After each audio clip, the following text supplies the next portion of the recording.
In this video, I want to solve one question among the questions that are present in this questionnaire.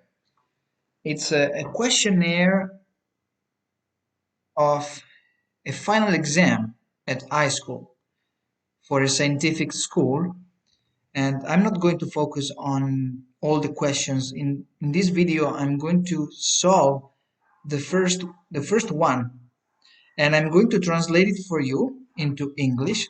So let's focus on let's focus on the first question. A tank has the same capacity as the cylinder with maximum volume inscribed in a sphere whose radius is equal to 60 centimeters. What is the capacity in liters of the tank? Well, let's try to sketch this problem here on the right. We have a sphere, and now I'm trying to draw the sphere quite accurately, but there is no need to be too precise. And then inside the sphere, we have a cylinder, and we want to maximize the volume of this cylinder, which is inscribed into the sphere. So now it's not very precise. You should get the ideas, but let me try to be a little bit more precise. Something like this. We have a cylinder here, and the radius of the sphere is equal to capital R, which is equal to 60 centimeters. And if we draw the origin here of our frame of reference, then this is the radius of the sphere, and this angle, I'm going to call it phi. And we want to find the angle phi such that the cylinder, the volume of the cylinder is maximized. What is the volume of the cylinder? Well, it is equal to pi times the radius squared of the cylinder. So it's this radius here, but that radius is simply equal to r squared sine squared phi. And then I have to multiply everything by the height of the cylinder. But what is the height? The height is simply twice this length here for symmetry reasons. So I have twice the radius of the sphere times the cosine of phi, like this. And basically what we have to do is we want to maximize the function sine squared phi cosine phi. So the function, the behavior of the function is given by these two functions multiplied together, sine squared phi cosine phi. So if I find the maximum of this, I will also be able to find the maximum volume of the cylinder. So we want to find the angle phi such that this expression is maximized.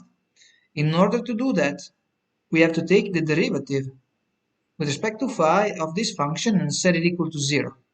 And we have to find an angle phi which belongs to the interval 0 pi over 2. And of course, we want to exclude the two endpoints of this interval. So 0 and pi over 2 will not be solutions, right? It's quite easy to guess, because in that case the volume would be 0, and that's not a possible solution. So we want to find a value inside this interval. Now if we take this derivative, we have first the derivative of sine squared phi, which is equal to 2 sine phi cosine phi, and then we have to multiply by cosine phi, so we get a cosine squared phi. And then we have to take the derivative of the cosine phi here, so we have minus sine cubed phi. It's sine cubed because we have sine squared phi, which multiplies the derivative of the cosine, which is minus the sine, so we have a minus, and therefore we have minus sine cubed phi. And we have to set it equal to 0, but let's factor out sine phi times 2 cosine squared phi minus sine squared phi, and we must set it equal to 0, but the sine of phi is not equal to 0 when we search for a value of phi inside this interval. 0 is not a possible solution. Phi equal to 0 is not a possible solution, therefore sine phi will not be equal to 0. But this means that we have to find a value of phi such that this is equal to 0. So 2 cosine squared phi should be equal to sine squared phi. And we want to take the square root. And in the interval 0 pi over 2, both the cosine and the sine are positive. So we can rewrite this as square root of 2 cosine phi equal to sine phi. In principle, I would have to put a plus or minus sign somewhere, right? But there is no need to do that because both the sine and the cosine will be positive. So if I take the square root, this will be positive and this will be positive, and therefore I can simply put plus signs on both sides, right? But this means that the tangent of phi will be equal to the square root of 2. And this means that phi will be equal to the arctangent of the square root of 2.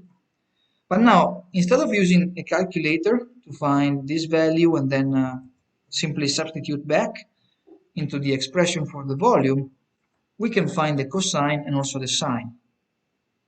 We know that 1 plus the tangent squared of phi is equal to 1 over cosine squared phi, but tangent squared is equal to 2 because the tangent is equal to the square root of 2. So this will be equal to 3. And it means that the cosine of phi will be equal to 1 over square root of 3. And similarly, you can find the sine of phi, which is simply equal to the square root of 2 over 3. Simple as that, right? Because sine squared plus cosine squared should give me 1. And now I can substitute back into the expression for the volume of the cylinder. So this expression will give me 2 pi r cubed times the sine squared of phi, if you remember. So it will be 2 over 3 times the cosine of phi, which is 1 over square root of 3. And this is equal to 4 pi 3 square root of 3 r cubed. So I have simply substituted back into this expression here. If you check, there is no difficulty in substituting back. And now we have to set r equal to 60 centimeters, and this is equal to 6 decimeters. I'm using decimeters here because when I raise this radius here to the third power, I will have decimeters cubed, which correspond to liters. So I will have V cylinder, volume of the cylinder is equal to 4 pi over 3 square root of 3, 6 to the third power liters, right? And this is also equal to, if you do this simple calculation, you have 288 pi over square root of 3 liters, or if you want, 96 square root of 3 pi liters, which is approximately equal to 522 liters. So this is the final result.